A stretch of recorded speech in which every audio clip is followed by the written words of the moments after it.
On this date in Missouri Senate history, the date was October 13th, 1993, 10th day of the extra session of the first regular session of the 87th General Assembly. This was a Wednesday and the end of a 6-day adjournment for lawmakers during this extra session.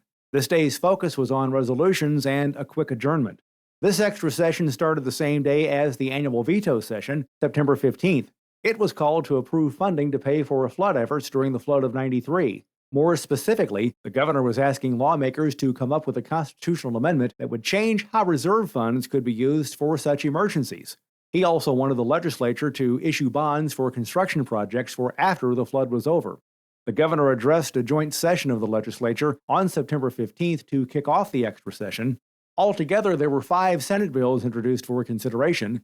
Missouri senators also introduced Senate Concurrent Resolution 1, which sought to establish a joint interim committee on flood relief. House Bills 1 through 3 were also a part of this extra session. Some of these measures had already passed both chambers. This was the day the governor informed the Missouri Senate there were issues with Senate Bill 4, which he had vetoed, which means they would have to start over again. Later, Senate Concurrent Resolution 2 would be offered, which related to how flood insurance is handled in our state. This extra session adjourned on October 28th. October 13th, 1993, the date marking the 10th day of the extra session of the first regular session of the 87th General Assembly. On this date in Missouri Senate history,